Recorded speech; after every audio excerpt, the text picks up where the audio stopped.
Okay, so in this video, I'll be working through an example of propagation of uncertainty for the calculations involving addition and subtraction or multiplication and division. So one thing to note is that for propagation of uncertainty, the examples that I'm going to talk today about have to do with random error. Okay, so there is a different way of approaching propagation of uncertainty for systematic error. And if you're interested in that, you can refer to section 3.5 in your book, page 58. So that discusses propagation of systematic error. Today we'll be talking about an example using propagation of uncertainty for random error. So the first thing we need to start with are a couple definitions. The first being absolute uncertainty, which is just the margin of uncertainty associated with a measurement.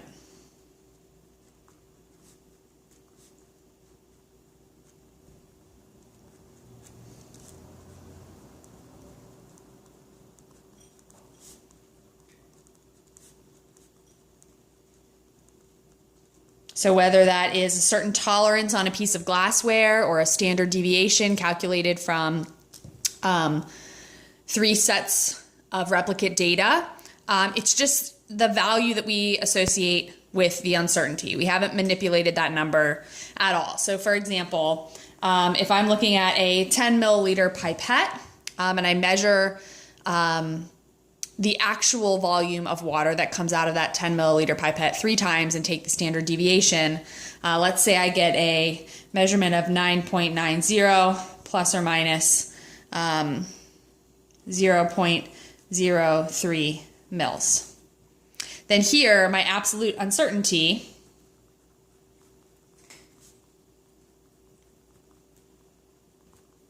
is just going to be that value of 0.03 milliliters, okay? And you'll notice that if I wrote my units next to my volume, the uncertainty and the measured volume here are going to be in the same units. So if I move down from absolute uncertainty to relative uncertainty, oftentimes when we say the word relative, we're using that as a means of comparing something to something else. So relative uncertainty, is just equal to the absolute uncertainty. I'm going to use some shorthand here for brevity, divided by or compared to the magnitude of the measurement.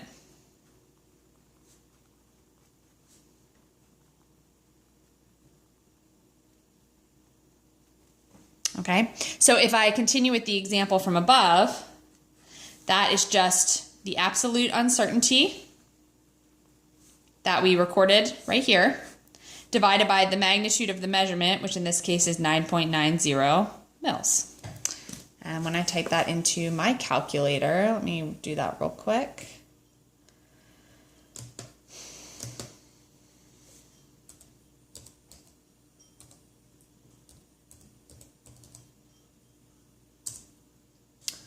I'm going to get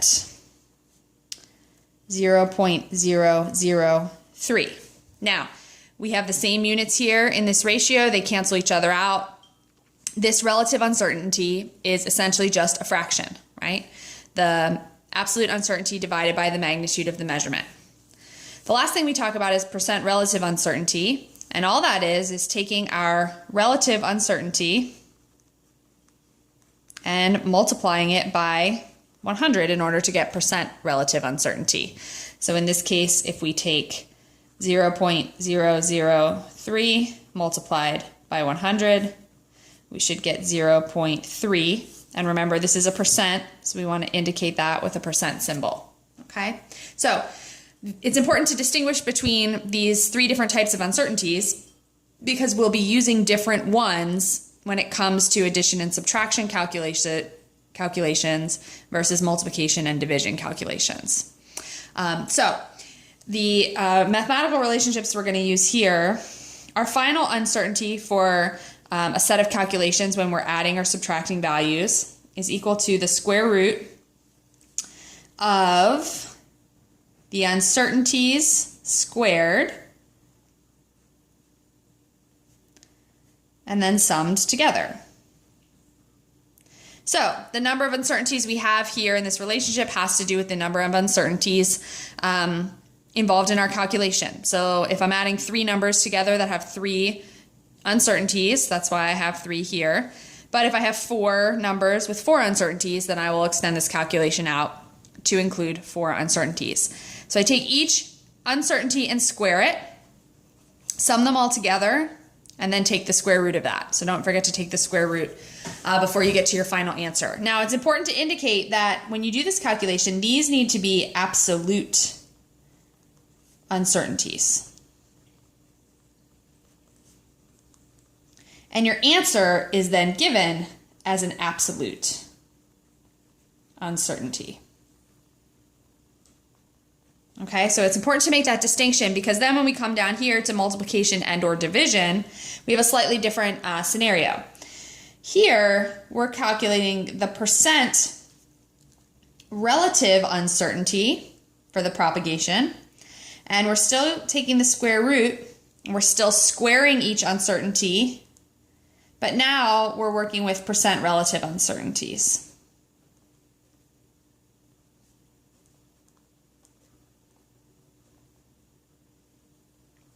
So these should be substituted in as percent relative uncertainties. And your answer here is given in percent relative uncertainty. Okay, and the reason that this is important is, let's say I wanted to propagate error for a multiplication or division problem, but I'm given absolute uncertainties. The first thing I'm going to need to do is convert those absolute uncertainties into percent relative uncertainties in order to use this relationship here. So you might have to kind of convert between absolute and percent relative uncertainties in many parts of these calculations. Okay, so we're going to do an example of each, and we're going to start with an example of addition and subtraction.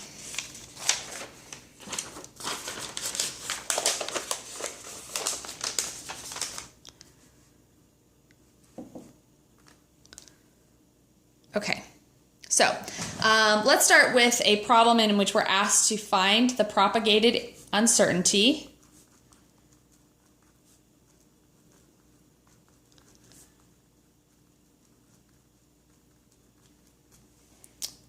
and report it as both absolute and percent relative uncertainty.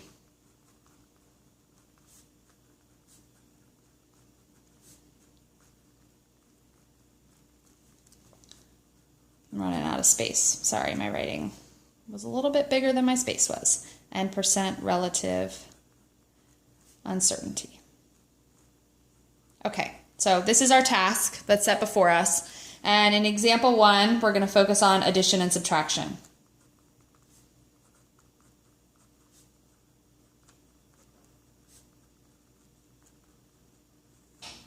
And the calculation we're going to look at, we're going to say we have 3 measurements. These are going to be unitless measurements, which generally we don't deal in. But for this case, we're given 3 values that we are either adding or subtracting to one another. And each one has an associated uncertainty, right? This is the uncertainty for the first value. This is the uncertainty for the second value. And we're going to subtract our third value, and that has an associated uncertainty of 0.06. Okay, so this is the calculation we're trying to do here. So we have 3 values and 3 uncertainties, and we're adding and or subtracting.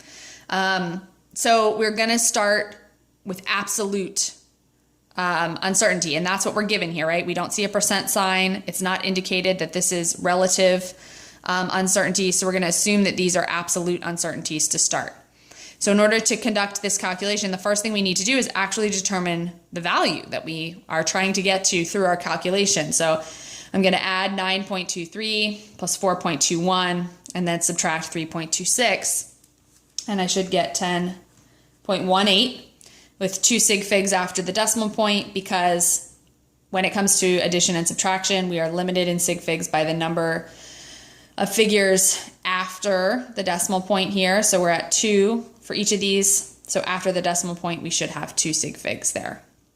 And now we want to figure out what is the error associated with my new value, 10.18, based on these absolute uncertainties. Well, if we use the relationship from the previous page, we know that we need to square each absolute uncertainty.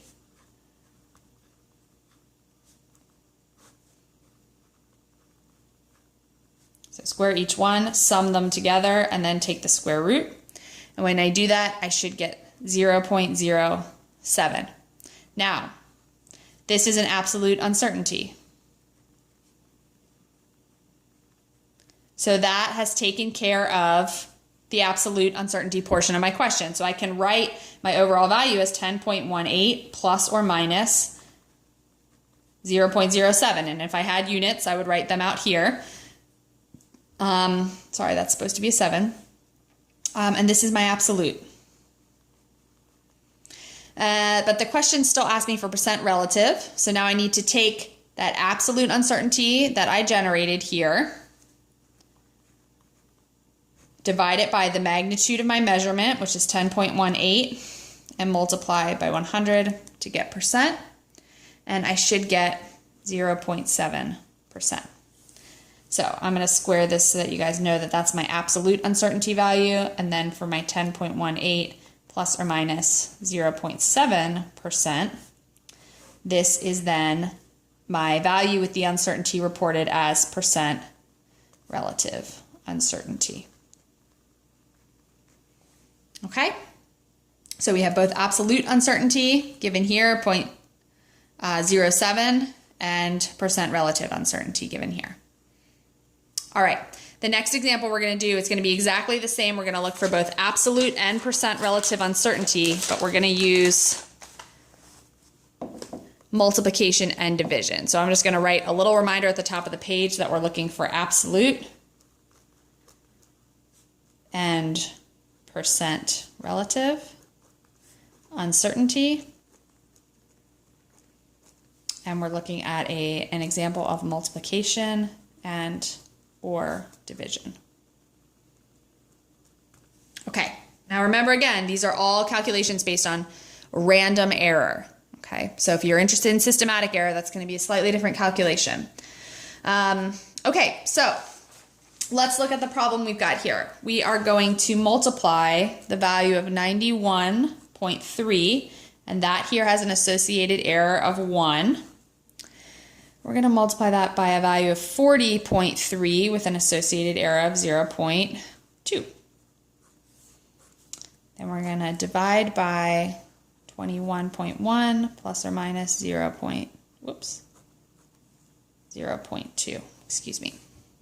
Okay, so again, the first step is to calculate my actual value or measurement that I'm interested in. 91 times 40 divided by 21, right? And I should get 174.3787 if I write out the answer, and I should be cut off at 3 sig figs since each one of my values here has 3 sig figs, and we're talking about multiplication and division. So if I do that, my answer should have a sig fig cut off of there. When I'm doing calculations, I like to carry out past the sig figs as much as possible and continue those on throughout the calculation if necessary, just so that I have the least amount of probability that I'm going to run into rounding errors. So 174 is my value, and now I need to calculate propagated uncertainty for this value. And because it's multiplication and division, that calculation is done as a percent relative uncertainty. So I know I'm going to need this giant square root here, but these guys here are not given as percent relative uncertainties. They are given as absolute uncertainties. So the first thing we're going to have to do is get them into the percent relative uncertainty form in order to use them in this relationship. So it's just the value of my uncertainty over the magnitude of my measurement. So uncertainty as 1, measurement as 91.3, multiplied by 100 squared. And then I'm going to do that for my second value here, 0.2, my uncertainty, over 40.3 squared.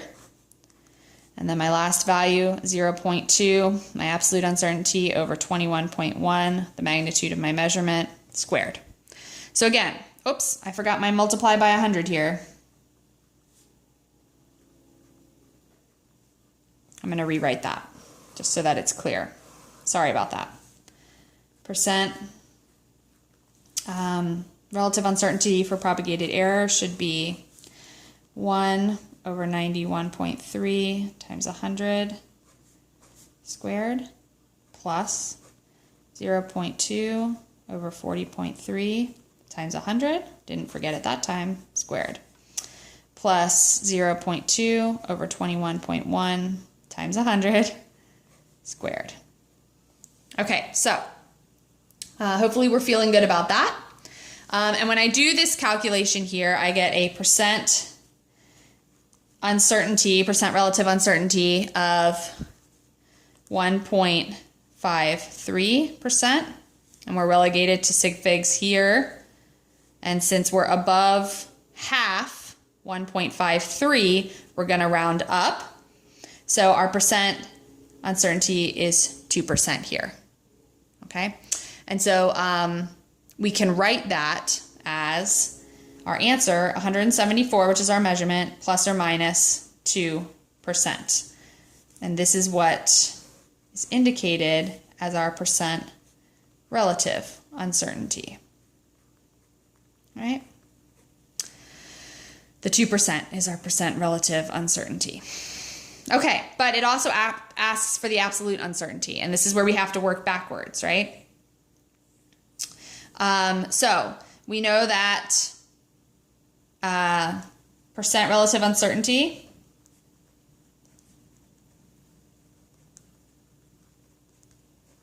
is equal to relative uncertainty times 100.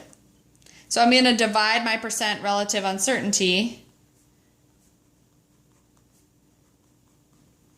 by 100 so that my relative uncertainty is equal to 0.02. Right? That's just the fractional representation of my 2%. Okay, so you don't have to do that whole step where you divide both sides by 100. You could just convert the percentage into its decimal format. Okay, but I want to get back to absolute uncertainty, and I know that the definition of relative uncertainty is equal to absolute divided by the magnitude of the measurement. So if I plug in 0.02 for my relative uncertainty, I'm solving now for my absolute uncertainty, and the the magnitude of my measurement here, my answer is 174. So I'm solving here for my absolute uncertainty, and I'm running out of room, so I apologize, equals, so what does that equal? Sorry, let me plug this in. 174 times 0.02. Okay, so that comes out to be 3.48. Okay, and since we're only interested in one sig fig, this is going to round down to 3 because it's not yet at 3.5. So our overall answer, I'm going to write